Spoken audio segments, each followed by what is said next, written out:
کس عمر کا جانور قربانی میں ذبح کر سکتے ہیں؟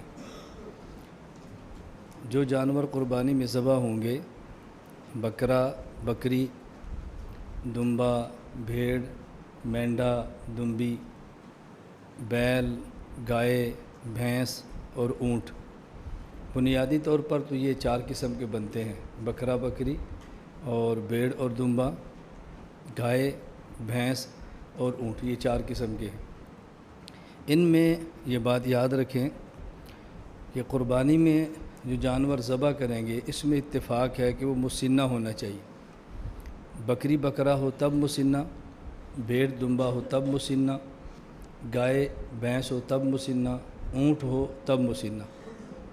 مسنہ کسے کہتے ہیں اختلاف اس میں ہوگا۔ قربانی جانوروں میں مسنہ جانور ہونا چاہیے۔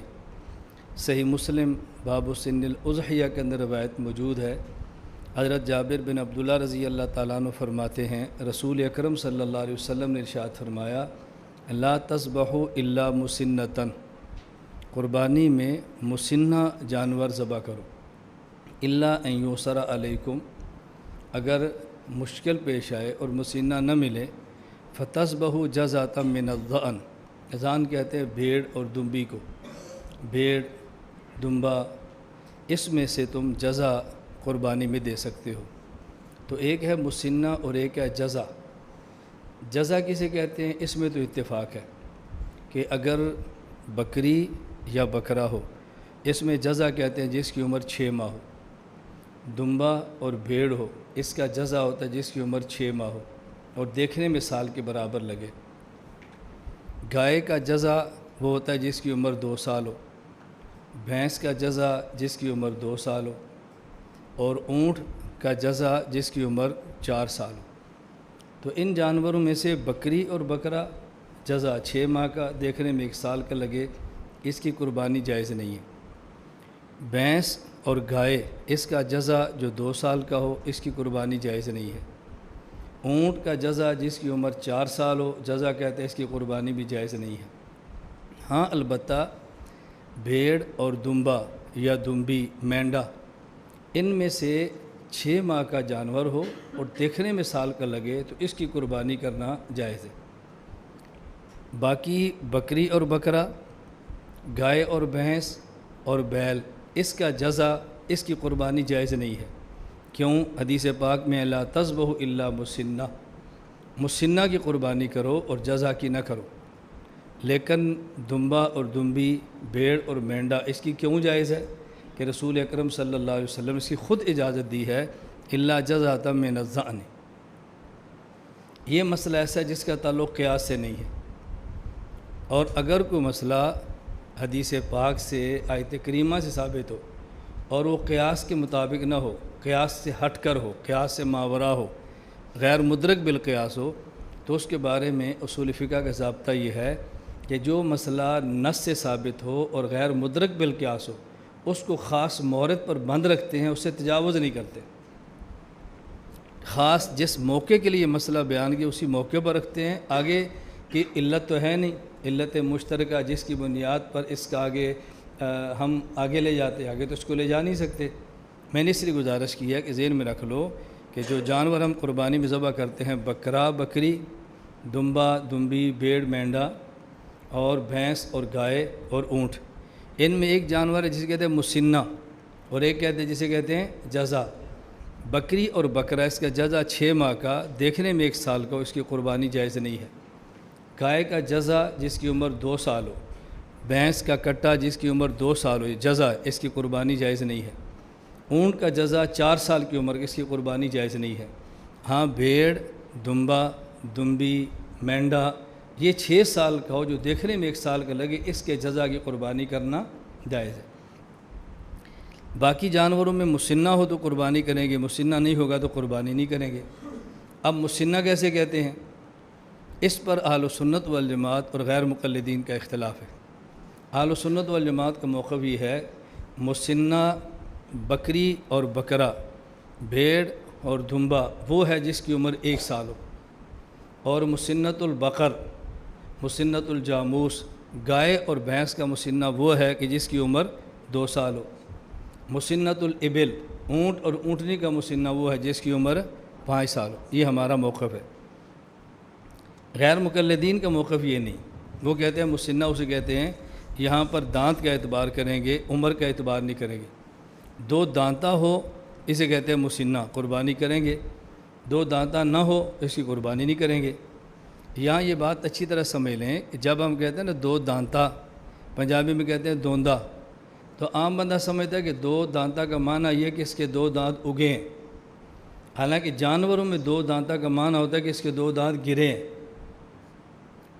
تو یہاں جس کے 2 دانت ہوں اسے مسنہ نہیں کہتے، بلکہ جس کے 2 دانت گرے ہوں اس کو مسنہ کہتے ہیں۔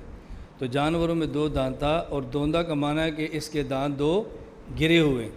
میں سمجھانے کے لیے اس کی مثال دیتا ہوں کہ جس طرح معتزلہ، مرجیہ، مختلف باطل فرقے ہیں، ان میں ایک فرقہ ہے قدریہ۔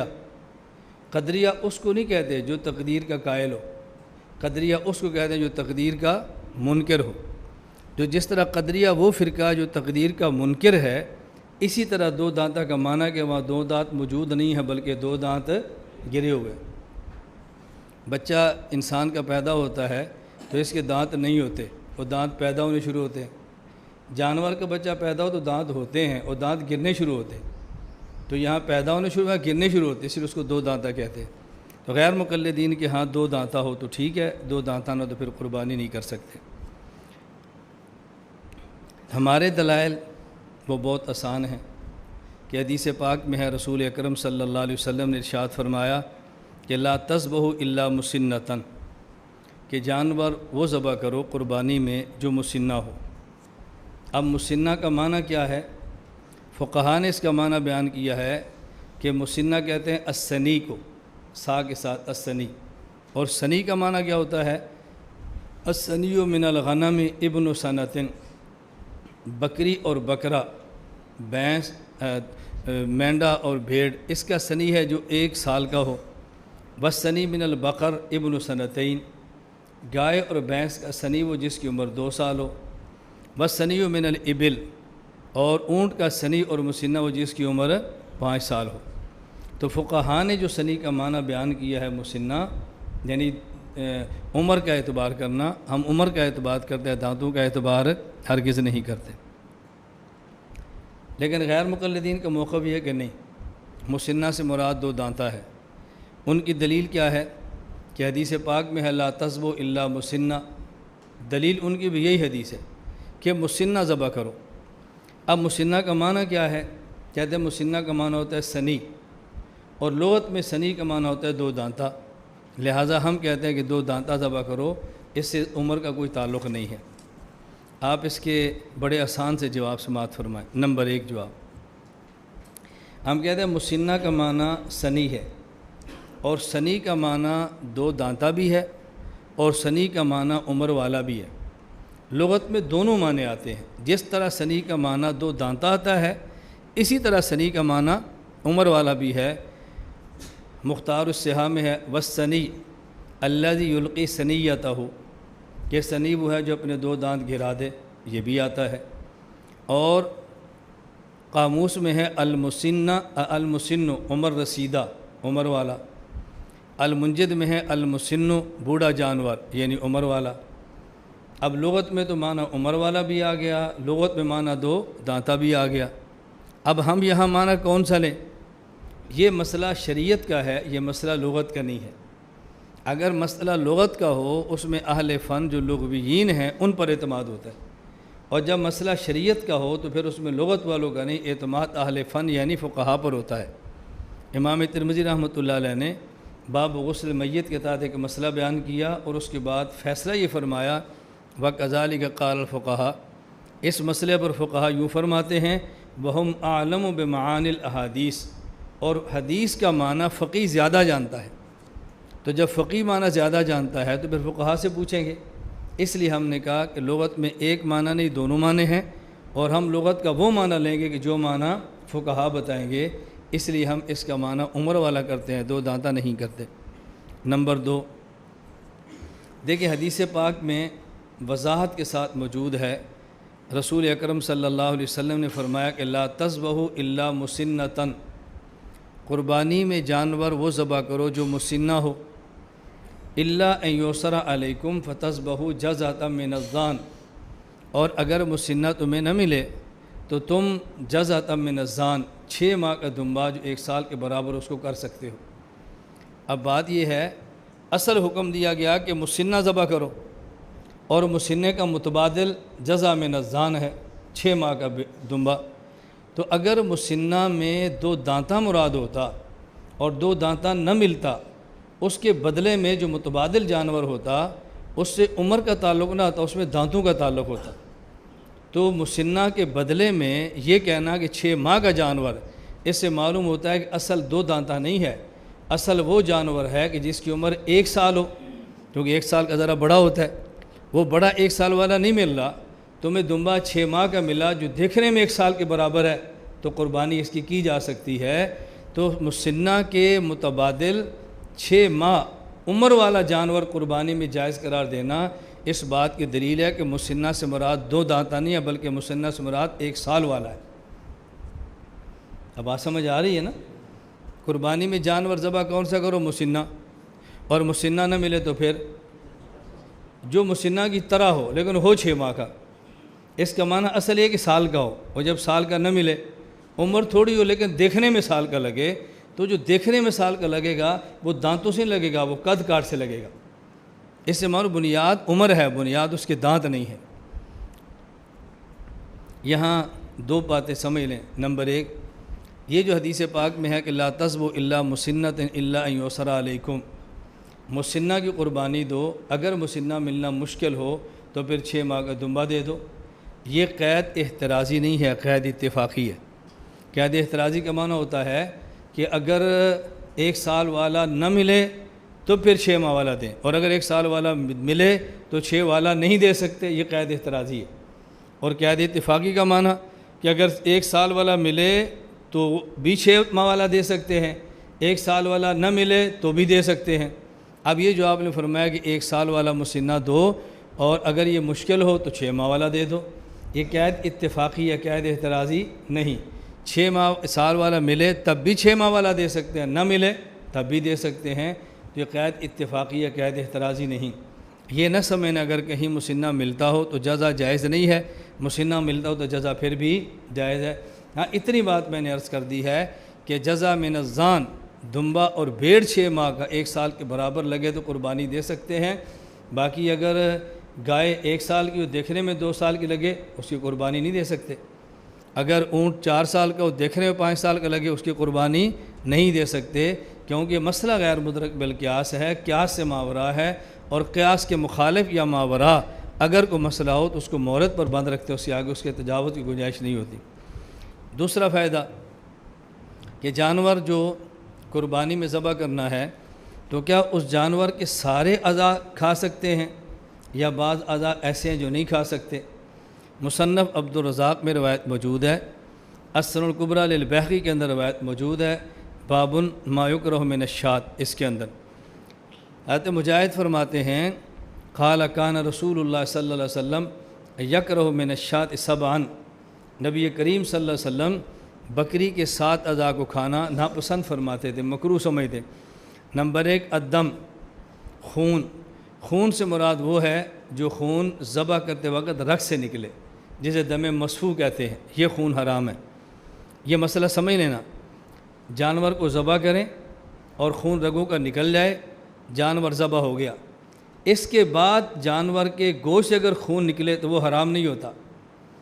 ذبح شدہ جانور کے بعد اب اس گوشت کو دھونا اور دھو کر پکانا یہ مستحب ہے، اور اگر ذبح ہو گیا جانور حلال ہو گیا، اس کے بعد اگر کوئی بندہ گوشت پکائے اور گوشت کو دھوئے نہ، جو گوشت کے اندر والا خون اوپر لگا وہ کھانے کے اندر ہو تو کھانا حرام اور مکروہ نہیں ہوگا۔ نہ کھانا چاہے تو آپ کی مرضی ہے، تب یہ نہیں پسند کرتی نہ کریں، چونکہ حرام دم مسفوح صرف وہ ہے جو رگوں سے نکلتا ہے، باقی دم کے سے کوئی تعلق نہیں ہے۔ تو دم سے مراد دم مسفوح، رگوں سے نکلنے والا خون بوقت ذبح۔ نمبر 2 والحیاء، حیاء کہتے ہیں مادہ جانور کے چھوٹے پیشاب کی جگہ، والحیاء۔ نمبر 4 والانثیین، انثیین سے مراد خصیتین، مرد مذکر جانور کے۔ نمبر 4 والغدہ، جسے کہتے ہیں غدود بھی کہتے ہیں اور حرام مغز بھی کہتے ہیں۔ نمبر 5 والذکر، نر جانور کے چھوٹے پیشاب کی جگہ۔ نمبر 6 والمثانہ، مثانہ جہاں پیشاب جمع ہوتا ہے۔ نمبر 7 والمرارہ، پتا۔ تو یہ 7 جگہ چیزیں جانور کی مکروہ ہے۔ نمبر 1 دم مسفوح، بوقت ذبح رگوں سے بہنے والا خون۔ نمبر 2 والحیاء، مادہ جانور کے چھوٹے پیشاب کی جگہ۔ نمبر 3 والانثیین، خصیتین، جسے کپورے بھی کہتے ہیں، اور شہروں میں اس کو ٹکاٹا کہتے ہیں۔ ٹکاٹک یہ پکاتے ہیں نا، کیا کھانا ہے؟ ٹکاٹا کھانا ہے۔ اس کا معنی ہوتا ہے کہ کپورے کھانے ہیں، اسے بچا کریں، اسے احتیاط مناسب ہے۔ والغدہ، حرام مغز۔ والذکر، مادہ نر جانور کے چھوٹے پیشاب کی جگہ۔ نمبر 6 والمثانہ، مثانہ۔ نمبر 7 والمرارہ، اور پتا۔ یہ 7 مکروہ ہیں۔ غیر مقلدین کے ہاں یہ جانور کے 7 اعضاء مکروہ نہیں ہیں۔ ان کے جس طرح مغز کھا سکتے ہیں، اس طرح ٹکاٹک بھی کھا سکتے ہیں۔ جس طرح پنڈلی کا گوشت کھا سکتے ہیں، اسی طرح مادہ جانور کے پیشاب کی جگہ بھی کھا سکتے ہیں۔ جس طرح پائے کھا سکتے ہیں، نر جانور کے پیشاب کی جگہ بھی کھا سکتے ہیں۔ پسند اپنی اپنی ہے، ان کا مکروہ نہیں ہے۔ ان کی دلیل بہت عجیب ہے۔ فتاوی نظیریہ میں شیخ الکل فی الکل میاں نذیر حسین دہلوی تحریر فرماتے ہیں، پڑھ لیں۔ کہتے ہیں بکری وغیرہ جتنے جانور حلال ہیں، ان کے تمام اجزاء حلال ہیں، ان کی کوئی چیز حرام نہیں۔ ہاں دم مسفوح البتہ حرام ہے کہ اس کی حرمت صریح قرآن مجید میں آئی ہے۔ اس کے سوا باقی اور تمام چیزیں حلال ہیں، کیونکہ ان کی حرمت ثابت نہیں۔ اس وجہ سے شریعت نے حلال جانور کو حلال کر دیا، تو ہمارے لیے اس کے تمام اجزاء حلال ہیں۔ ہاں جس جز کو خود شریعت ہی نے حرام بنا دیا تو وہ جز البتہ حرام ہوگا، اور ہمارے نفوس اور ہماری طبیعتوں کا بعض اجزاء کو مکروہ خبیث سمجھنا کوئی چیز نہیں ہے، اور شریعت نے ہمیں اس کی اجازت بھی نہیں دی کہ جن اجزاء کو ہماری طبیعت خبیث سمجھیں تو ان اجزاء کو ہم حرام یا مکروہ شرعی جانیں۔ فتاوی نظیریہ جلد 3 صفحہ 320۔ تو ان کا یہ مکروہ نہیں ہے، بلکہ بالکل حلال اور پاک مال ہے، رغبت سے کھاتے ہیں۔ حضرت اکاڑوی رحمۃ اللہ فرمایا کرتے تھے کہ قربانی کے دن آپ لوگ قربانی کریں اور سارے جانور کو ذبح کرنے کے بعد جانور استعمال کریں۔ اس کے جو 7 اعضاء ہیں جن کو ہم مکروہ سمجھتے ہیں، اس کو ڈبے میں پیک کریں، اوپر فتاوی نظیریہ کا حوالہ لگا دیں اور ان کو فون کریں، جی ہمارے یہاں قربانی اپنا مال آ کر لے جاؤ۔ آئیں تو ڈبہ پیک ان کے سامنے کریں، ساتھ حوالے کے ساتھ پیش کریں، بھئی جو ہمارے لیے حلال تھا ہم نے کھا لیا، جو تمہارے لیے حلال ہے تم کھا لو۔ اب یہ تو کوئی تنقید بھی نہیں ہے، کوئی اعتراض بھی نہیں ہے، کوئی لڑائی بھی نہیں ہے، کوئی جھگڑا بھی نہیں، بھئی جو جس کو مال پسند ہے وہ کھا لے۔ کسی کو رسگلے پسند ہے، کسی کو چاول پسند ہے، کسی کو تین پسند ہے، تو جس کو مال پسند ہے کھائے۔ ایک بات جو آگے سمجھ نہیں ہے، تعجب اس قوم پر کتنا ہے کہ میاں نذیر حسین دہلوی کہتے ہیں کہ طبیعت کا ناپسند سمجھنا، طبیعت کا گھن آنا، طبیعت کا مکروہ سمجھنا، طبیعت کا کسی خبیث کہنے کوئی دلیل نہیں ہے۔ اور علامہ وحید الزمان صاحب اسی طبیعت کی پسند اور ناپسند کو دلیل بنا کر پیش کرتے ہیں۔ علامہ صاحب فرماتے ہیں، یہ صحیح مسلم ترجمہ ہے، باب حکم المنی، اس منی کا حکم، کہتے ہیں اب ہمارے اصحاب کا ایک قول ضعیف اور ہے، وہ یہ کہ منی عورت کی نجس ہے اور مرد کی پاک ہے۔ یہ ضعیف قول ہے، مرد کی منی عورت کی نجس اور مرد کی پاک۔ یہ جو ضعیف ہے نا، مرد والا نہیں، عورت کے منی پاک، یہ ضعیف ہے، اس کو پاک کہنا چاہیے۔ اور ایک قول اس سے بھی زیادہ ضعیف یہ ہے کہ دونوں کی منی نجس ہے، اور ٹھیک یہی ہے کہ مرد اور عورت دونوں کی منی پاک ہے۔ آگے، اور جب منی پاک ہوئی تو اس کا کھانا درست ہے یا نہیں؟ کہتے ہیں اس میں 2 قول ہیں، صحیح یہ ہے کہ درست نہیں، کیونکہ طبیعت اس سے گھن کرتی ہے۔ دلیل شرعی اس پر نہیں ہے، حدیث میں منع کیا ہو، قرآن میں منع کیا ہو کہ منی کھانا نہیں کھانے، قرآن نے منع نہیں کیا، حدیث منع نہیں کر رہی، منع کیوں ہے؟ طبیعت۔ اور میاں صاحب کہتے ہیں کہ کپورے کھانے ٹھیک ہیں، جو کہتے ہیں ٹھیک نہیں، کیوں؟ طبیعت گھن کرتی ہے۔ یہ کہتے ہیں نہیں منی نہیں کھانی، کیونکہ طبیعت گھن کرتی ہے۔ تو ایک نے طبیعت کی دلیل نہیں بنایا تو اس نے کپورے اور مرد اور مادہ عورت جو مرد مادہ جانور ہے اور نر جانور کی شرمگاہوں کو کہا دیا کھاؤ، طبیعت گھن کرتی ہے تو کیا ہوا، کون سی دلیل ہے؟ دوسرا کہتا ہے نہیں منی نہیں کھانی چاہیے، کیوں؟ طبیعت گھن کرتی ہے۔ تو ایک طبیعت کو دلیل بناتا ہے، ایک طبیعت کو دلیل نہیں بناتا۔ اجماع دلیل ہے؟ نہیں۔ کیا شرعی دلیل ہے؟ نہیں۔ مجتہد قول دلیل ہے نہیں، پھر دلیل کیا ہے؟ طبیعت۔ بات سمجھ آ رہی؟ شیخ الکل دلیل بنا رہے ہیں اور بعد کے بزرگ دلیل نہیں بنا رہے، اب کس کی بات مانیں کس کی بات نہ مانیں؟ تو یہ سمجھنا چاہیے کہ ماننے پر آئیں تو طبیعت بھی مان لیں، اور نہ ماننے پر آئیں تو آیت اور حدیث بھی، اور مجتہد کی بات بھی نہ مانیں۔ اسے ہمارے کہتے ہیں کہ بیل ہوتا ہے نا، وہ کراس کرنے پر ہے تو دریا کراس کر دے، اور نہ کراس کرنے پر ہے تو چھوٹے کھالے پر کھڑا ہو جو کراس نہیں کرتا۔ تو جانوروں کا کام نہیں کرنا چاہیے، انسانوں کی طرح چلنا چاہیے۔ اللہ ہمیں بات سمجھنے کی توفیق عطا فرمائے۔ قربانی کے جانور بکری، بکرا، بھیڑ، دمبا، ان کا تو طے شدہ ہے، آگے آئے گا مسئلہ کہ یہ قربانی میں ایک کی طرف سے ہوتی ہے، دو کی طرف سے ہے، 10 کی طرف سے ہے۔ اسی طرح گائے اور بیل، گائے کا مسئلہ ہے، اونٹ کا مسئلہ ہے۔ جہاں تک تعلق قربانی کے جانوروں میں شریک ہونے کا ہے، اہل سنت والجماعت کا مسلک یہ ہے، گائے اور بھینس یا اونٹ اور اونٹنی، اس میں ایک بندہ قربانی کرنا چاہے اپنی طرف سے وہ بھی کر سکتا ہے، اور اگر اس میں 7 بندے شریک ہونا چاہے تو وہ بھی ہو سکتے ہیں۔ ہمارے ہاں شرکاء کی تعداد 7 ہے، جبکہ غیر مقلدین کے ہاں شرکاء کی تعداد گائے میں تو 7 ہے اور اونٹ میں 10 ہے۔ کہتے ہیں اونٹ میں 10 آدمی شریک ہوں، ہمارے ہاں اونٹ میں 7 آدمی شریک ہوتے ہیں۔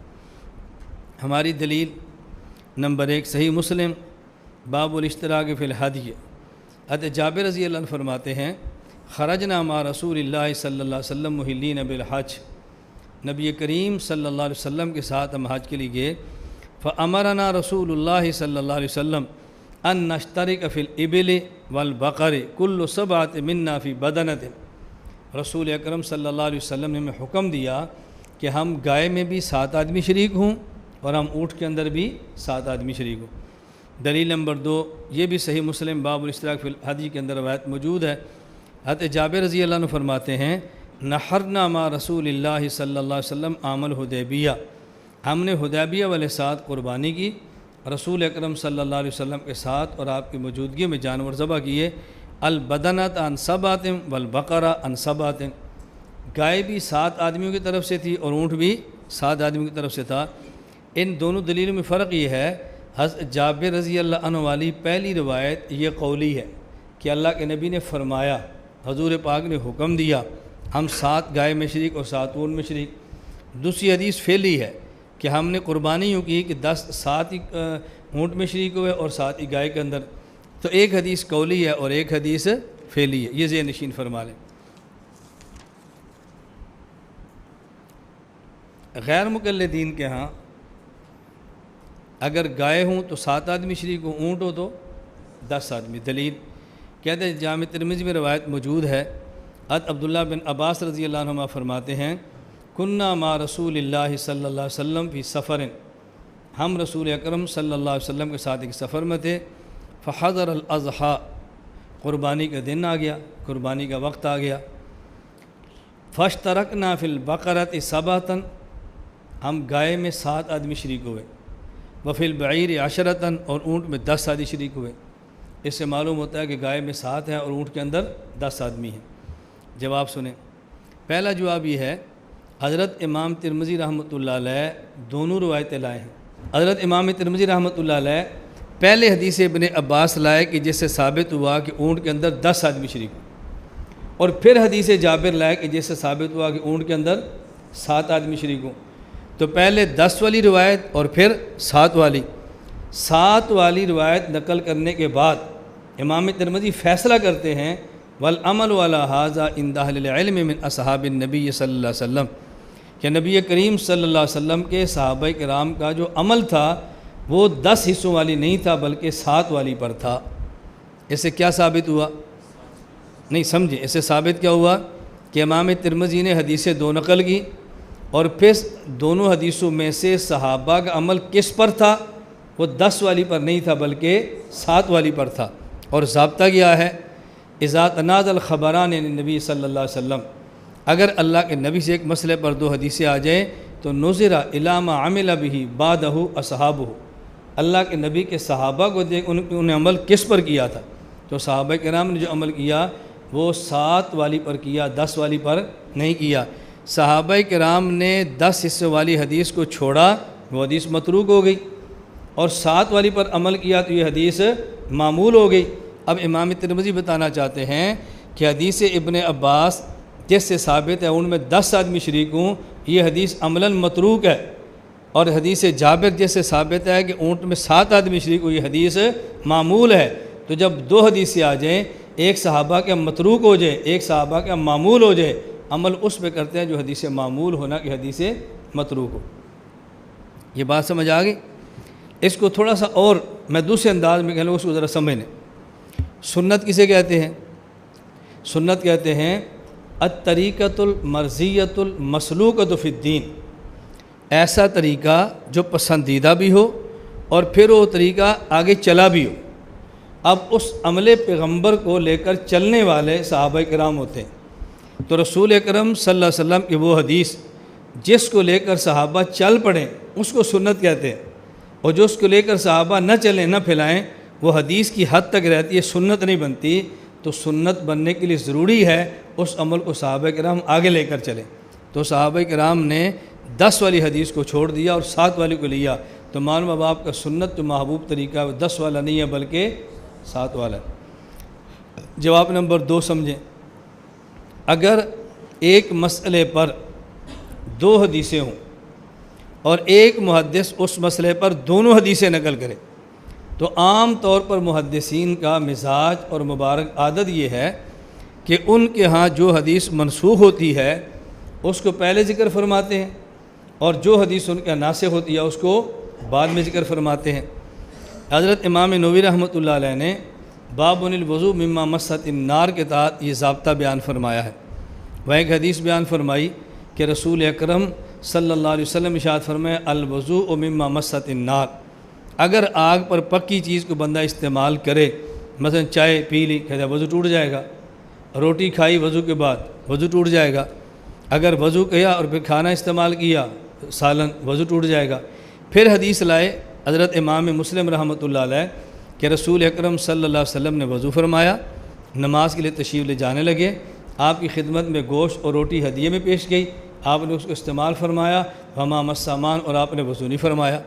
اب ایک حدیث سے ثابت کہ آگ پر پکی چیز کے استعمال سے وضو ٹوٹ جاتا ہے، اور پھر حدیث لائے جس سے ثابت کہ آگ پر پکی چیز کے استعمال سے وضو نہیں ٹوٹتا۔ ہم پہلی والی عمل کریں یا بعد والی پر؟ امام نووی رحمہ اللہ فرماتے ہیں ھذہ عادت مسلم وغیرہ من ائمۃ الحدیث یذکرون الاحادیث التی یرون منسوخۃ ثم یعقبون بالناسخ۔ امام مسلم اور دیگر محدثین کی مبارک عادت یہ ہے، ان کے جو حدیث منسوخ ہو پہلے لاتے ہیں اور جو ان کا ناسخ ہو وہ بعد میں لاتے ہیں۔ امام ترمذی اونٹ میں 10 آدمی شریک ہوں یہ حدیث پہلے لائے ہیں، اور اونٹ میں 7 آدمی شریک ہو یہ حدیث بعد میں لائے ہیں، تو معلوم ہوا کہ اونٹ میں 7 آدمی شریک ہوں یہ حدیث منسوخ ہے، اور اونٹ میں 7 آدمی شریک ہو یہ حدیث ناسخ ہے۔ تو ہم یہ نہیں کہتے کہ آپ کا مسئلہ حدیث سے ثابت نہیں ہے، ہم کہتے ہیں حدیث سے ثابت ہے لیکن وہ حدیث منسوخ ہے۔ اب کوئی بندہ کہ جی میں کلمہ پڑھتا ہوں لا الہ الا اللہ موسیٰ کلیم اللہ، آپ اس کو مسلمان کہیں گے؟ نہیں، کافر ہے۔ بھئی میں نبی کا کلمہ پڑھ رہا ہوں، آسمانی کلمہ ہے، میں نے خود بنایا نہیں ہے، کلمہ غلط ہے، آپ کہو گے ٹھیک ہے، آسمانی کلمہ نہیں ہے، آسمانی ہے، نبی کا نہیں ہے، نبی کا، پھر مجھے کیوں نہیں پڑھنے دیتے؟ ہم کہتے ہیں یہ اس نبی کا کلمہ ہے جس کی شریعت اب منسوخ ہو گئی، اب لا الہ الا اللہ محمد رسول اللہ چلے گا، لا الہ الا اللہ موسیٰ کلیم اللہ نہیں چلے گا۔ اس پر آپ ایک بار نا میرا بیان ہوگا کسی دن، میں مولانا عاطف صاحب سے کہوں گا میرا ویڈیو بیان ہے پورا، اس کا عنوان ہے ناسخ منسوخ، وہ پورا بیان ایک دن آپ سنیں، آپ کے سامنے پورا مسلک کھلے گا اور دوسرے مسلک کا ذوف کھلے گا آپ کے سامنے اس 1 گھنٹے کے بیان سے۔ اگر آپ نے وہ 1 گھنٹہ سن لیا اور سمجھ لیا اور اس کے ساتھ آپ کو بیان کرنے کا سلیقہ آ گیا، پھر اپنے علاقے میں بیان کرنا اور آپ لطف دیکھنا کتنا آتا ہے۔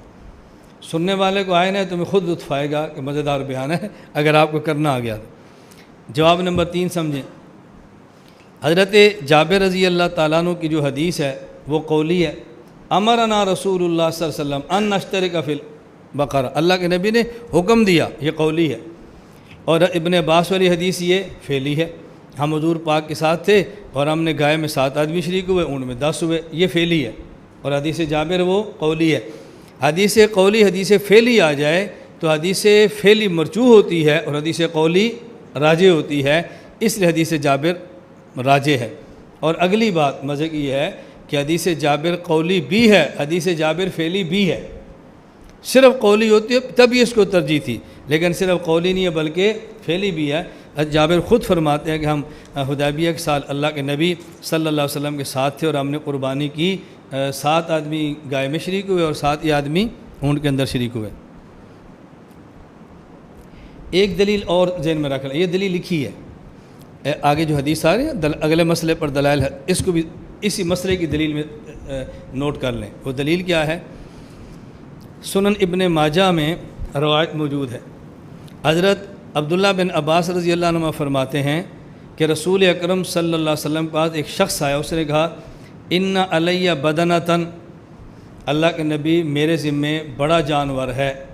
اب بدنہ اونٹ کو بھی کہتے ہیں اور بدنہ گائے کو بھی کہتے ہیں، بدنہ گائے کو بھی کہتے ہیں، بدنہ اونٹ کو بھی کہتے ہیں۔ اگر ایک مقام پہ بقرہ اور بدنہ آمنے سامنے آ جائیں تو پھر بدنہ کا معنی اونٹ متعین ہوتا ہے، اور جب وہاں بقرہ آمنے سامنے لکھا نہ آئے، صرف بدنہ لکھا ہو، اس میں اونٹ اور گائے دونوں شمار ہوتے ہیں۔ کہا اللہ کے نبی میرے ذمہ بڑا جانور ہے، بڑے جانور سے مراد گائے بھی اور اونٹ بھی۔ وَأَنَا مُوسِرٌ بِهَا، میں طاقت بھی رکھتا ہوں۔ وَلَا أَجْرُهَا فَاشْتَرِيهَا، مسئلہ ہے کہ مجھے مل نہیں رہا بڑا جانور، میرے ذمہ بڑا جانور ہے، میرے پاس پیسے بھی ہیں لیکن مل نہیں رہا، میں کیا کروں؟ فَأَمَرَهُ النَّبِيُّ صلی اللہ علیہ وسلم، حضور پاک نے فرمایا اَن يُبْتَاعَ 7 شِيَاطٍ، 7 بکریاں خریدو، فَيَذْبَحُهُنَّ، ان کو ذبح کر دو۔ اب دیکھو اللہ کے نبی نے بڑے جانور کے مقابلے میں 7 بکریاں خریدنے کا فرمایا، اور بڑے جانور میں جس طرح گائے ہے اسی طرح اونٹ ہے۔ تو جب اونٹ اگر نہ ملے اور کسی بندے کے ذمہ اونٹ ہو تو اونٹ کے بدلے میں 10 بکریاں یا 7 بکریاں؟ تو اونٹ کے بدلے میں 10 بکریاں لینا اس بات کی دلیل ہے کہ اونٹ میں اونٹ کے بدلے میں 7 بکریاں لینا اس بات کی دلیل ہے کہ اونٹ میں 7 شریک ہوتے ہیں، 10 شریک نہیں ہوتے۔ بات سمجھ آ گئی؟ چوتھی دلیل نوٹ فرما لیں۔ آگے مسئلہ بھیڑ اور بکری، غیر مقلد بھی عجیب مخلوق ہے، اندازہ کرو عجیب مخلوق ہے۔ بھیڑ اور بکری، اہل سنت والجماعت کا ہمارا موقف کیا ہے کہ ایک بکری ایک بندے کی طرف سے، ایک بھیڑ ایک بندے کی طرف سے، وہ کہتے ہیں نہیں، ایک بکری اور ایک بھیڑ پورے خاندان کی طرف سے، پورے خاندان کی طرف سے۔ ہماری دلیل ابھی میں نے پیش کی، ہماری دلیل کیا ہے؟ عبداللہ بن عباس رضی اللہ عنہ فرماتے ہیں رسول اکرم صلی اللہ علیہ وسلم کی خدمت میں ایک شخص آیا، اس نے عرض کیا ان علیہ بدنتن، اللہ کے پیغمبر میرے ذمے بڑا جانور ہے قربانی کا، وَأَنَا مُوسِرٌ بِهَا، میرے پاس اس کو خریدنے کی طاقت بھی ہے، وَلَا أَجِدُهَا فَاشْتَرِيهَا، لیکن مجھے وہ مل نہیں رہا کہ میں اس کو خرید کے ذبح کروں۔ فَأَمَرَهُ النَّبِيُّ صلی اللہ علیہ وسلم أَن يَبْتَاعَ 7 شِيَاطٍ فَيَذْبَحُهُنَّ، حضور پاک نے حکم دیا اس کے بدلے میں 7 بکریاں لو اور 7 بکریاں لے کر آپ ذبح کر دو۔ سوال یہ ہے اگر ایک بکری سب کی طرف سے کافی ہے تو بدنہ کے مقابلے میں 7 بکریاں لے کر ذبح کرنے کی ضرورت کیا ہے؟ یہ جو آپ نے فرمایا کہ بدلے میں 7 بکریاں لو 7 ذبح کرو، بڑی آسان سی بات تھی، بدنہ بڑا جانور نہیں مل رہا، بکری ذبح کر دو اور سب کی طرف سے کافی ہے، اس میں کیا فرق پڑتا ہے؟ لیکن آپ سب کی طرف سے بکری ایک کافی نہیں فرما رہے ہیں، نہیں ملتا بڑا جانور تو 7 بکریاں لے کر ذبح کرو، بدلے میں 7 بکریاں لینا اس بات کی دلیل ہے کہ ایک بکری ایک بندے کی طرف سے ہوتی ہے، ایک بکری پورے خاندان کی طرف سے نہیں ہوتی۔ عبداللہ بن عمر رضی اللہ عنہما فرماتے ہیں الشاۃ عن واحد، باب یہ اعلاء السنن میں الشاۃ عن واحد، ایک بکری ایک بندے کی طرف سے ہوتی ہے، ایک بکری خاندان کی طرف سے نہیں ہوتی۔ غیر مقلدین کی دلیل، وہ کہتے ہیں حضرت عطا بن یسار کہتے ہیں میں نے حضرت ابو ایوب انصاری رضی اللہ تعالیٰ عنہ سے مسئلہ پوچھا کیف کانت الضحایا علی عہد رسول اللہ صلی اللہ علیہ وسلم، حضور پاک کے دور میں لوگ قربانی کیسے دیتے تھے؟ حضرت فرمانے لگے کان رجل یضحی بالشاۃ، ایک آدمی بکری لیتا اور ذبح کرتا عنہ اپنی جانب سے، وعن اہل بیت ہی، اور گھر والوں کی طرف سے، فیاکلون، پھر سارے اس کا گوشت کھاتے تھے۔ اس سے معلوم ہوتا ہے ایک بکری پورے خاندان کی طرف سے کافی ہے۔ ہم نے کہا جواب سمجھیں، یہ جو ایک شخص ایک بکری لیتا اور پورے خاندان کی طرف سے ذبح کرتا، اس کا معنی یہ نہیں ہے کہ خاندان کے 10 بندے ہوتے، 10 بندوں پر قربانی واجب ہوتی اور ایک بندہ ان 10 کی طرف سے ذبح کرتا ہے، اس کا معنی یہ نہیں ہے۔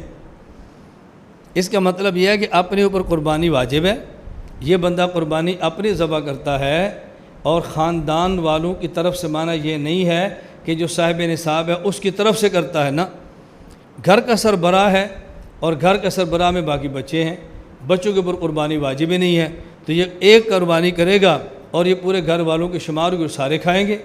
یہ ایک عرف بیان کیا جا رہا ہے، عرف، جیسے ہمارے ہاں کوئی بچے سے پوچھے بھی قربانی، ہم نے دمبا ذبح کیا ہے، بچہ کیا کہتا ہے؟ ہم نے دمبا ذبح کیا ہے۔ اب بتاؤ اس بچے کے باپ نے ذبح کیا ہے، بچے نے ذبح کیا ہے؟ بچہ کہتا ہے ہم نے دمبا ذبح کیا ہے، بچے نے ذبح نہیں کیا، وہ کیسے کہتے ہیں ہم نے ذبح کیا؟ یہ عرف بتا رہا ہے کہ ہمارے گھر میں ہمارے باپ نے قربانی دی ہے جو ہم سب کی طرف سے، گھر میں کبھی یہ نہیں کہتے، بیٹی کہتی میں نے الگ کیا ہے، بچہ کہتا میں الگ کیا ہے، باپ کہتے میں الگ کیا ہے۔ تو ابو ایوب انصاری رضی اللہ تعالیٰ عنہ اپنے دور کا عرف بتا رہے ہیں، عام طور پہ ہوتا یہ کہ خاندان کا سربراہ جس پر قربانی واجب ہوتی وہ قربانی دیتا اور سب کی طرف سے ہوتا، سب اس کو کھا لیتے۔ تو بچوں کے اوپر قربانی واجب نہیں ہے، لیکن ماحول میں یہ نہیں ہوتا کہ یہ بچے کی نہیں ہے باپ کی ہے، باپ کی ہے بچے کی نہیں ہے، ایک گھر والے قربانی دیتے ہیں اور گھر کا ہر فرد کہتا ہے کہ ہم نے گائے ذبح کی ہے، ہم نے بکری ذبح کی ہے، ہم نے دمبا ذبح کیا ہے، حالانکہ ہم نے نہیں کیا ہوتا، ذبح کرنے والا کسائی ہوتا ہے، گوشت بنانے والا کوئی ہوتا ہے، کھانے والے سارے ہوتے ہیں، عرف بیان کیا جا رہا ہے۔ اور دوسرا اس کا جواب یہ نشین فرمائیں، دوسرا اس کا جواب یہ ہے کہ یہ جو ابو ایوب انصاری فرما رہے ہیں یہ اس طرح ہے کہ ایک آدمی کے اوپر قربانی واجب نہیں ہے، قربانی واجب نہیں ہے، واجب قربانی اس نے دی ہے، اور یہ واجب قربانی کے علاوہ نفلی قربانی ہو، اپنے خاندان کے وہ بندے جن پر قربانی واجب نہیں تھی اپنی نفلی قربانی کے اجر اور ثواب کے اندر اسے بھی شریک کر لیتے، جس طرح حضور اکرم صلی اللہ علیہ وسلم نے اپنے ایک جانور میں پوری امت کے ہر اس فرد کو شامل کیا ہے کہ جو لوگ قربانی نہیں کر سکتے۔ مسند احمد کی روایت موجود ہے، حضرت جابر بن عبداللہ رضی اللہ عنہ فرماتے ہیں صلیت مع رسول اللہ صلی اللہ علیہ وسلم عید الاضحیٰ، ہم نے اللہ کے نبی کے ساتھ عید الاضحیٰ کی نماز پڑھی، فلما انصرف، نماز سے فارغ ہوئے، اتی بکبش، ایک دمبے کو لائے، فذبح، آپ نے ذبح کیا، پھر فرمایا بسم اللہ واللہ اکبر، اللہم ان ھذا عنی وعمن لم یضح من امتی، اے اللہ دمبا میری طرف سے ہے اور میری امت کے ہر اس فرد کی طرف سے ہے کہ جو فرد قربانی نہ کر سکے۔ اب اس کا معنی یہ نہیں ہے کہ اللہ کے نبی صلی اللہ علیہ وسلم نے یہ جو قربانی دی ہے اب امت کا کوئی فرد قربانی کرے ہی نہ، یا نبی کی قربانی سب کی طرف سے ہے۔ اس کا مطلب صرف اتنا ہے کہ جو غریب تھا قربانی نہیں دے سکا، اللہ کے نبی نے اس کو اپنی قربانی کے ثواب کے اندر شریک فرما لیے۔ اور ہم کہتے ہیں اگر یہ بات جیسے یہ لوگ کہتے ہیں اگر مان لی جائے کہ ایک بکری پورے گھر والوں، تیسرا جواب، ایک بکری پورے گھر والوں کی طرف سے کافی ہے، تو ہمارا سوال یہ ہے ایک گائے پورے گھر والوں کی طرف سے کافی کیوں نہیں ہوتی؟ ایک اونٹ پورے گھر والوں کی طرف سے کافی کیوں نہیں ہوتا؟ اگر ایک بکری گھر والوں کی طرف سے کافی ہے تو ایک گائے پورے محلے والوں کی طرف سے کافی ہونی چاہیے، اور ایک اونٹ پورے گاؤں والوں کی طرف سے کافی ہو جائے۔ آخر اونٹ کا کیا قصور ہے، گائے کا کیا قصور ہے کہ وہ سب کی طرف سے نہیں ہوتی؟ میری گزارش سمجھ رہے؟ اگر ایک بکری گھر والوں کی طرف سے ہے تو پھر گائے محلے والوں کی طرف سے ہو اور اونٹ پورے گاؤں کی طرف سے ہو جائے، پھر ہر کسی قربانی کی ضرورت کیا ہے؟ اس لیے امت کو دھوکہ نہ دو، اللہ تعالیٰ ہدایت عطا فرمائے، اللہ کرم فرمائے، امت کو قربانی کرنے دو، قربانی امت کی خراب نہ کرو۔ یہ جو قربانی کے جانور ہے، اور جانور کے اندر ہم نے کہا بکری ہو تو ایک کی طرف سے، گائے ہو تو 7 کی طرف سے، اونٹ ہو تو 7 کی طرف سے، یہ جو شرکاء ہیں ان میں سے ہر ایک کا مسلمان ہونا ضروری ہے۔ اگر ان میں ایک شخص بھی شریک کافر ہوا گائے اور اونٹ میں تو باقی کسی آدمی کی قربانی ادا نہیں ہوگی۔ لیکن غیر مقلدین کا فتاوی علماء حدیث جلد نمبر 13 صفحہ نمبر 89 ان کے ہاں اگر اس قربانی میں قادیانی بھی شریک ہو جائے تو پھر بھی جائز ہے، قادیانی شریک ہو جائے تو پھر بھی جائز ہے۔ ادھر ایک بکری سب کی طرف سے کافی ہے، اونٹ 7 بندوں کی طرف سے نہیں، اونٹ 10 کی طرف سے ہو رہا ہے، اور شرکاء میں قادیانی ہے تو پھر بھی گنجائش ہے، قربانی سب کی ہو جائے گی۔ اب دیکھو کس طرح محنت کے ساتھ مسائل ایسے بنائے جا رہے ہیں کہ امت عمل کرتی بھی رہے اور عمل قبول بھی نہ ہو۔ اس لیے میں آپ کو بارہ سمجھاتا ہوں، شیطان کی محنت ہے کہ بندہ نیک عمل نہ کرے، اور خناس کی محنت عمل کرے اور قبول نہ ہو۔ بیوی پر بھی قربانی واجب ہے، شوہر پر بھی واجب ہے، دونوں کو الگ دینی چاہیے۔ ایک ہی قربانی سب کی طرف سے ہے، تو جب ایک بندہ سب کی طرف سے کر لے گا، بیٹا بالغ ہے قربانی واجب ہے، بیٹی بالغ ہے قربانی واجب ہے، بیوی پر قربانی واجب ہے، باپ اور شوہر پر قربانی واجب ہے، گھر میں بندے چار ہیں، اور جب ایک قربانی سب کی طرف سے ہو جائے گی، بندہ خوش ہوگا کہ ہماری قربانی ہو گئی ہے، اللہ کی قربانی ہوگی بھی نہیں۔ شیطان محنت کرے گا قربانی کرے ہی نہ، اور خناس کرے گا نہیں قربانی کرنی تو چاہیے کہ لوگ تمہیں گناہ گار نہ کہیں، لیکن کریں اس طرح کے قبول بھی نہ ہو۔ شیطان کہے گا ان کی قربانی نہ دو، اور خناس کیا کہے گا دو لیکن شریک 10 ہو جاؤ۔ اب شیطان کی محنت قربانی دینا اور خناس کی محنت قربانی دیں اور قبول نہ ہو، سمجھ آ رہی؟ شیطان کہے گا قربانی کرو ہی نہ، خناس کہتے ہیں کافر بھی شریک ہو جائے قربانی پھر بھی ہو جائے گی۔ تو شیطان محنت کرے گا قربانی دینا، اور خناس کی محنت قربانی دیں اور قبول نہ ہو۔ اب میں آپ کی خدمت میں عرض کرتا ہوں، شیطان کی محنت اتنی خطرناک نہیں جتنی محنت خناس کی خطرناک ہے۔ شیطان کی بات مانیں گے قربانی نہیں دیں گے، اونٹ کے پیسے تو بچ جائیں گے، اور خناس کی مانیں گے 10 شریک ہوں گے، قربانی بھی نہیں ہوگی، پیسے بھی گئے۔ شیطان کی مانیں گے قربانی نہیں دیں گے، پیسے تو بچ جائیں گے۔ خناس کی مانیں گے قادیانی شریک کریں گے، پیسے بھی گئے، قربانی بھی گئی۔ شیطان کی مانیں گے قربانی بکری کی نہ دیں، پیسے تو بچ جائیں گے، اور خناس کی مانیں گے 4 پر قربانی واجب ہے، بکری سب کی طرف ہو جائے گی، قربانی بھی نہیں ہے، پیسے بھی گئے۔ تو خطرناک محنت شیطان کی ہے خناس کی ہے۔ اس لیے میں بیانات میں کہتا ہوں کہ رائیونڈ جانے کا ارادہ کرو تو شیطان کی کمر ٹوٹتی ہے، سرگودا مرکز آنے کا ارادہ کرو تو خناس کی کمر ٹوٹتی ہے۔ رائیونڈ والے محنت کرتے ہیں کہ امت اعمال پہ آ جائے، اور سرگودا مرکز ہم محنت کرتے ہیں کہ امت کے اعمال بچ جائیں۔ تو ان کی محنت امت کو ایمان عمل پہ لانے والی ہے، اور ہماری محنت امت کا ایمان اور عمل بچانے والی ہے۔ امت ایمان عمال پہ آتی فضائل سے ہے، اور امت کا ایمان بچتا دلائل سے ہے۔ رائبن کی محنت لانے والی ہے، وہ فضائل سے کام کرتے ہیں، ہماری محنت بچانے والی ہے، ہم دلائل سے کام کرتے ہیں۔ کسی بھی چیز کو لانے کا طریقہ اور ہوتا ہے اور اس کو بچانے کا طریقہ۔ صبح سے لے کر شام تک دکانداری کریں اور پیسے جمع کریں، آپ نے جمع کیے، اب ان کو بچانا کیسے ہے؟ کاؤنٹر پہ رکھ کے جانا نہیں ہے، لاکر میں رکھو، بینک میں رکھو، جیب میں ڈالو، گھر لے جاؤ۔ تو پیسے جمع کرنے کا طریقہ اور ہوتا ہے، اور پیسے بچانے کا طریقہ اور ہوتا ہے۔ امت کو لانے کا طریقہ اور ہے، امت کو بچانے کا طریقہ اور ہے۔ جس طرح امت کو لانا ضروری ہے، اسی طرح امت کو بچانا بھی ضروری ہے۔ تو رائیونڈ کی محنت تبلیغی جماعت کی محنت لانے والی ہے، اور سرگودا مرکز عالمی اتحاد کی محنت بچانے والی ہے۔ تو کام میں توڑ ہے یا کام میں جوڑ ہے؟ بیوقوف لوگ وہ ہیں جو دونوں میں توڑ سمجھتے ہیں یا توڑ پیدا کرتے ہیں۔ ہم نہ توڑ سمجھتے ہیں نہ توڑ پیدا کرتے ہیں۔ اس لیے میں بیانات میں کہتا ہوں بھئی ہر انگریزی مہینے کے 3 دن رائیونڈ کی ترتیب پہ لگاؤ، اور سال میں 1 مرتبہ 3 دن ہماری ترتیب پہ لگاؤ۔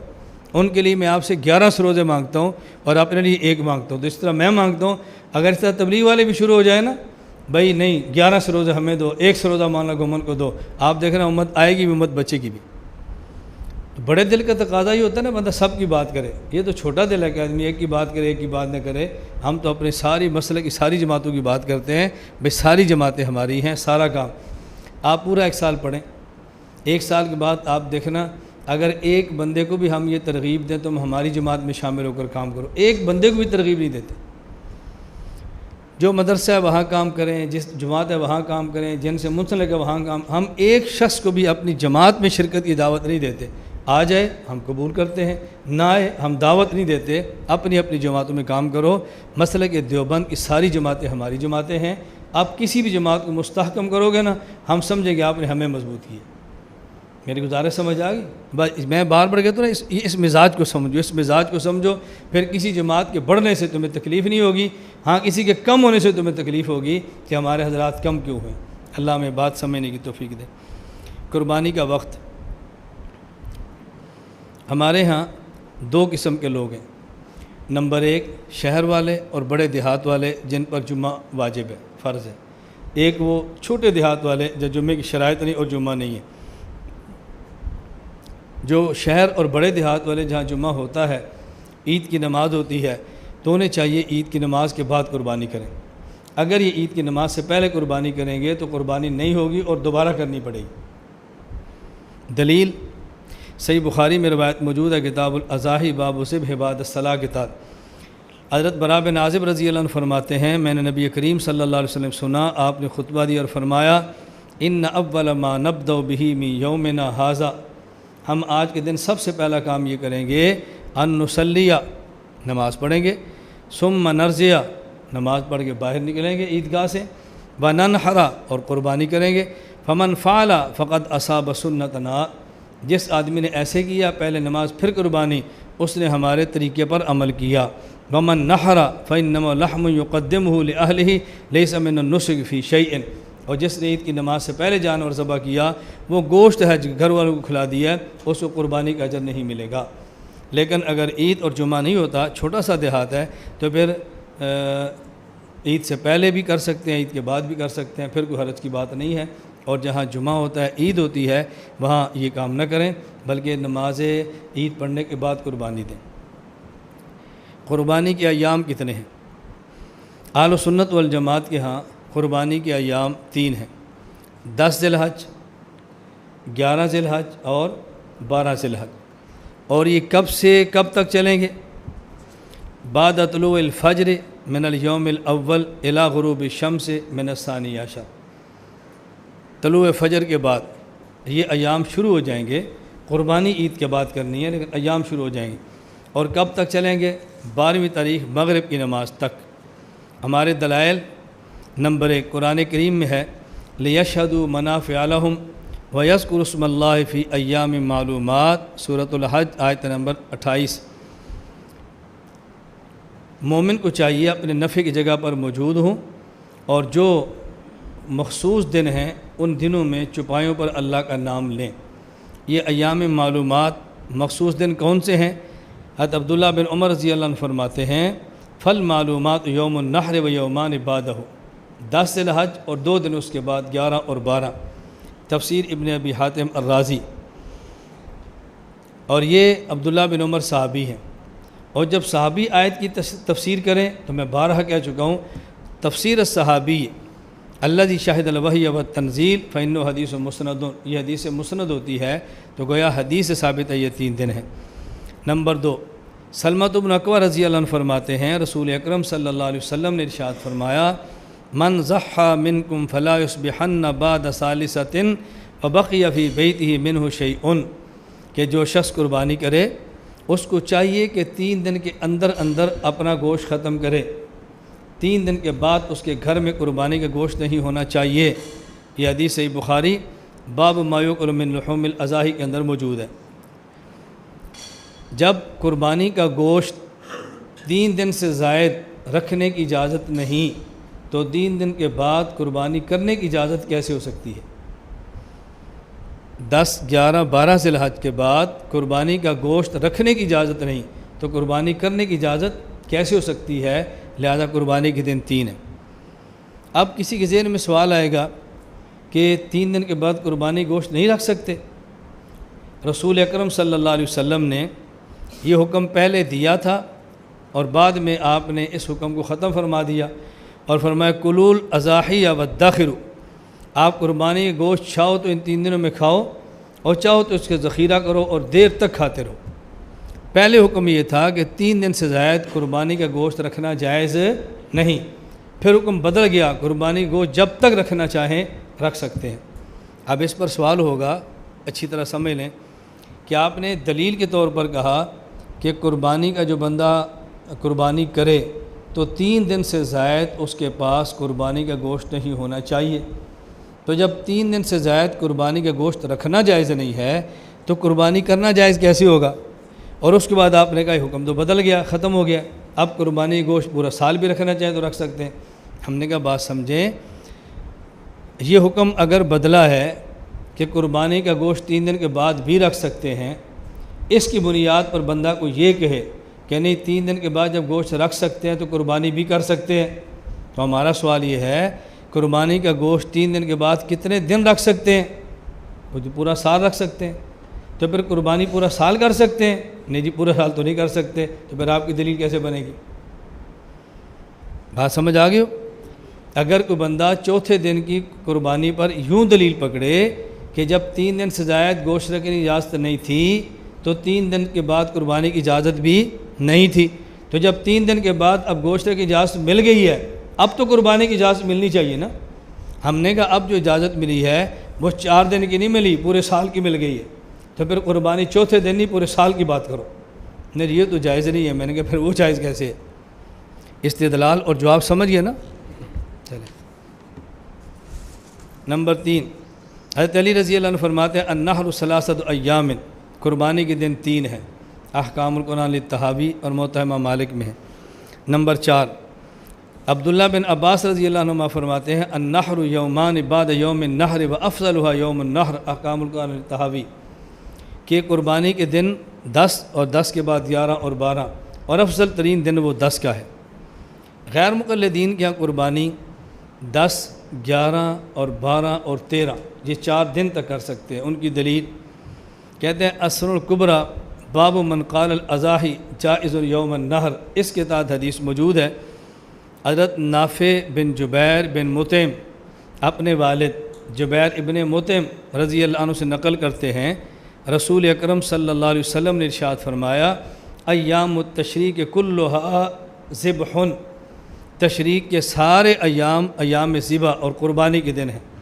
لہٰذا 10 بھی ہے، 11 بھی ہے، 12 بھی ہے اور 13 بھی ہے. ایام التشریق 13 پر ختم ہوتے ہیں، لہذا قربانی بھی 13 تک چلے گی.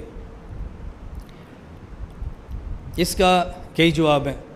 پہلا جواب ذہن نشین فرمائیں کہ اگر اس حدیث کو مان لیا جائے تو اس حدیث کے مقابلے میں جتنی روایات ہم نے پیش کی ہیں اور قرآن کریم کی آیت صحابہ کرام کی تفسیروں کے ساتھ پیش کی ہے ان کو چھوڑنا پڑے گا. اگر اس کو مان لیا جائے تو پھر باقی تمام روایات کو چھوڑنا پڑے گا. اگر اس کو ہم صحیح مان بھی لیں، ایک طرف 20 روایت اور ایک طرف ایک روایت ہے، اس ایک روایت کی بنیاد پر 20 روایات کو چھوڑا نہیں جا سکتا. نمبر 2 جواب، اگر تمہاری اس بات کو مان لیں یہ حدیث ٹھیک ہے، پھر ہمارا سوال یہ ہے ایام التشریق 10، 11، 12 اور 13 نہیں ہے 4 دن، بلکہ ایام التشریق 9، 10، 11، 12 اور 13 ہیں.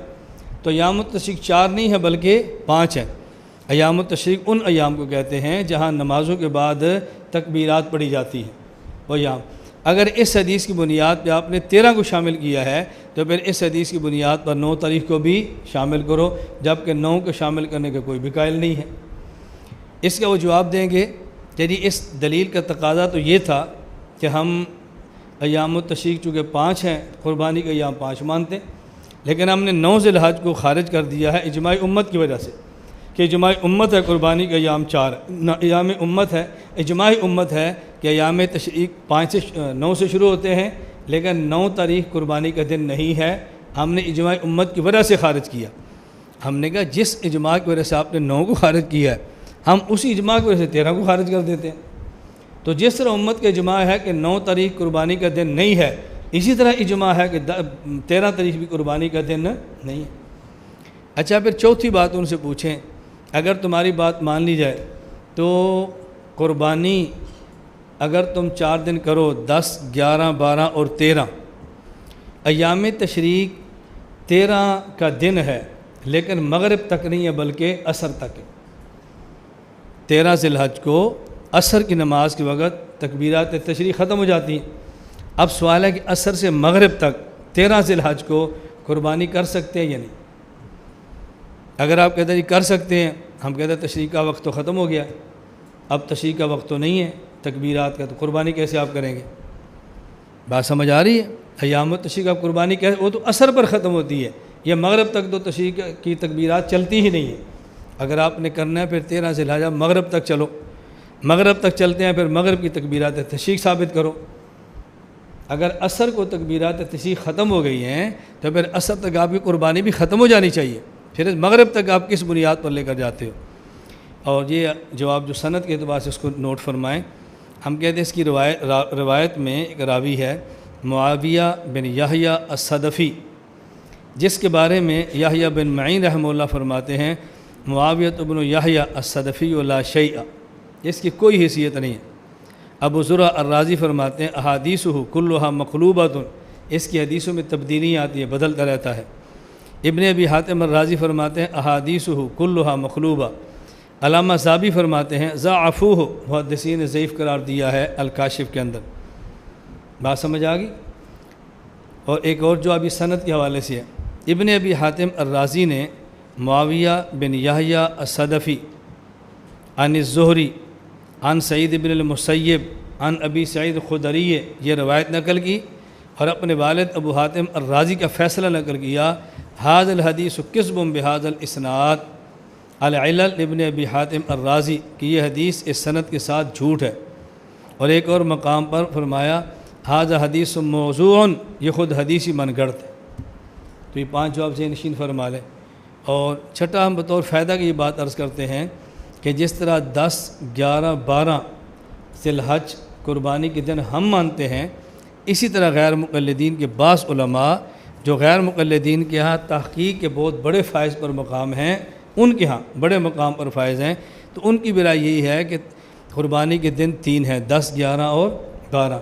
ان میں زبیر لذین کے عالم تھے، وہ فوت ہو گئے ہیں، دنیا سے چلے گئے ہیں. تو ان کا رسالہ نکل الحدیث کا شمارہ نمبر 44 صفحہ نمبر 11.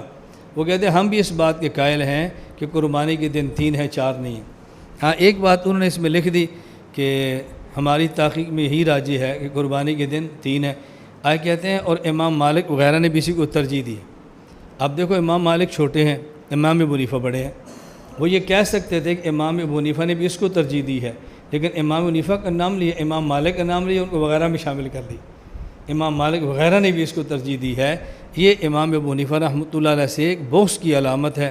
اللہ ہم سب کو اس بغض سے محفوظ رکھے. قربانی کے واجب ہونے کی شرطیں کتنی ہیں؟ نمبر 1، قربانی اس پر واجب ہوگی جو مسلمان ہو. دلیل لأنها قربۃ والکافر لیس من اہل القرب بدأ الثناء، قربانی عبادت ہے اور کافر عبادات کا حل نہیں اور مکلف نہیں ہے. نمبر 2، آزاد ہو. کیوں؟ لأن العبد لا یملک البحر الرائق، غلام کسی چیز کا مالک ہی نہیں ہے، قربانی واجب کیسی ہوگی؟ نمبر 3، یہ آدمی صاحب نصاب ہو. دلیل سن ابن ماجہ باب الاضاحی، حضرت ابو ہریرہ رضی اللہ عنہ فرماتے ہیں رسول اکرم صلی اللہ علیہ وسلم فرمایا من کان لہ ساعۃ ولم یضحی فلا یقربن مصلانا، جو آدمی صاحب وسعت ہو، صاحب استطاعت ہو، قربانی کر سکتا ہو پھر بھی نہ کرے تو ہمارے عیدگاہ کے قریب بھی نہ آئے. اس سے معلوم ہوتا ہے کہ قربانی کے لیے استطاعت ہونا ضروری ہے، نصاب ہونا ضروری ہے. یہ بات ذرا سمجھنا، نصاب استطاعت. نصاب آگے آ رہا ہے. سوال یہ ہے کہ حدیث پاک میں من کان لہ ساعۃ کے لفظ ہیں، نصاب نہیں ہے. آپ نصاب کیسے متعین کرو گے؟ سوال لکھ لیں، جواب میں اشارہ کر لیں. اب جو آپ سمجھیں قرآن کریم میں ہے کہ حج اس آدمی پر فرض ہوگا من استطاع الیہ سبیلا، اور حدیث پاک میں ہے کہ حج فرض ہے من استطاع الیہ سبیلا، جو آدمی اس کی طرف طاقت رکھے. اب سوال یہ ہے کہ طاقت کا معیار کیا ہے، استطاعت کی بنیاد کیا ہے؟ حدیث پاک اور قرآن کریم میں بس اوقات ایک حکم مجمل فرما دیا جاتا ہے اور اس کی وضاحت فقہا فرماتے ہیں. جس طرح وہاں موجود ہے کہ صاحب استطاعت ہو تو حج فرض ہے. صاحب استطاعت کسے کہیں گے؟ آنے جانے کا کرایہ بھی ہو اور وہاں رہ کر کھانا بھی ہو توشہ، اور اگر بیوی بچے ہیں تو ان کے لیے بھی اس کے پاس کھانا موجود ہے کہ واپس آنے تک کسی کے در پر مانگنے کے لیے نہ جائیں. اسی طرح فقہا نے یہاں وسعت کی بات کی ہے کہ جب اللہ کے نبی فرمایا جس پر وسعت ہو، وسعت کا معیار کیا ہے؟ اگر وسعت کا معیار متعین نہیں کریں گے، ایک آدمی کہے کہ میں صاحب وسعت ہوں، دوسرا کہے کہ میں صاحب وسعت نہیں ہوں. اب وسعت کا معیار متعین کرنا ضروری ہے. اس لیے فقہاء کرام نے وسعت کا معیار سب سے ادنا جو تھا وہ طے فرما دیا ہے کہ جس آدمی پر صدقۃ الفطر واجب ہوتا ہے اسی آدمی پر قربانی بھی واجب ہوتی. بات سمجھ آ گئی؟ نمبر 4، مسافر پر قربانی نہیں، مقیم ہونا چاہیے. حضرت علی رضی اللہ عنہ فرماتے ہیں لیس علی المسافر اضحیۃ المحلی بالآثار ابن حزم، کہ مسافر پر قربانی نہیں بلکہ مقیم پر قربانی ہے۔ مقیم پر مسافر قربانی کرنا چاہے تو کر سکتا ہے، لیکن قربانی اس پر واجب نہیں ہے۔ قربانی کا نصاب کیا ہے؟ جس مرد یا عورت کی ملکیت میں 7.5 تولہ سونا یا 52.5 تولہ چاندی ہو، یا ان کے برابر پیسے ہوں، ان کے برابر مال تجارت ہو، ضروریات اصلی سے زائد مال موجود ہو، تو اس آدمی پر قربانی واجب ہو جاتی ہے۔ یہ بات اچھی طرح سمجھیں، اس پر قربانی واجب ہو جاتی ہے۔ اس کے اوپر زکوٰۃ میں حولان حول پورا سال گزرنا شرط ہے، صدقۃ الفطر میں بھی سال گزرنا شرط نہیں ہے، اور قربانی کے مسئلے پر بھی سال گزرنا شرط ہے۔ اس دن اتنے پیسے موجود ہوں تو اس پر قربانی واجب ہو جائے گی۔ ان دنوں میں ایک مسئلہ بین الاقوامی سطح پر بڑے بڑے دارالافتاء کے مفتیان میں زیر بحث ہے۔ وہ زیر بحث کیا ہے کہ قربانی میں نصاب سونے کو بنائیں یا قربانی میں نصاب چاندی کو بنائیں۔ جس طرح زکوٰۃ میں قربانی کی بنیاد چاندی ہے، 7.5 تولہ سونا ہو یا 52.5 تولہ چاندی ہو، یا کو چھوڑیں۔ اب اگر کسی آدمی کے پاس پیسے ہوں اور 52.5 تولہ چاندی کے برابر ہوں تو سونے کے انتظار تو نہیں کرتے نا، تو زکوٰۃ میں بنیاد سونا بنے گا یا چاندی بنے گا؟ بنیاد چاندی ہے، کیونکہ چاندی کے پیسے تھوڑے ہیں، تھوڑے پیسوں پر زکوٰۃ ہوتی ہے۔ قربانی میں بنیاد کیا ہے؟ اس وقت ہمارے بہت سارے ملک کے دارالافتاؤں کی رائے یہ ہے کہ قربانی میں بنیاد سونے کو بنائیں، چاندی کو نہ بنائیں۔ سونے کو بنائیں، چاندی کو کیوں؟ زکوٰۃ کے اندر بنیاد یہ تھی کہ یہ اغنیاء سے لیں اور فقراء کو دیں، تو وہاں بنیاد فقیر ہے، اور یہاں قربانی میں بنیاد فقیر نہیں ہے۔ قربانی کی بنیاد عراق الدم، خون بہانا ہے۔ اگر کوئی شخص قربانی کرے اور قربانی کی جانور میں سے ایک لقمہ گوشت کا بھی کسی فقیر کو نہ دے تو قربانی کے ثواب کے اندر ایک رتی برابر بھی کمی نہیں آئے گی۔ بات سمجھ آ رہی؟ تو قربانی کا مقصد فقراء کو گوشت دینا ہے یا اللہ کے راستے میں جانور ذبح کرنا ہے؟ اور زکوٰۃ کا مقصد فقیر کو دینا ہے، تو وہاں فقیر کی رعایت کریں اور نصاب کی بنیاد رکھیں 52.5 تولہ چاندی۔ کیوں؟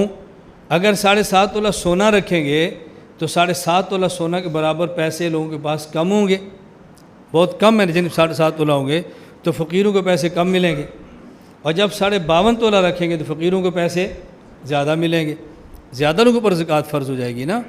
اور یہاں عراقت الدم بنیاد ہے، فقیر کو کھلانا مقصود ہی بنیاد ہی نہیں ہے، تو اب بنیاد یہاں 7.5 تولہ رکھیں، 52.5 تولہ نہ رکھیں۔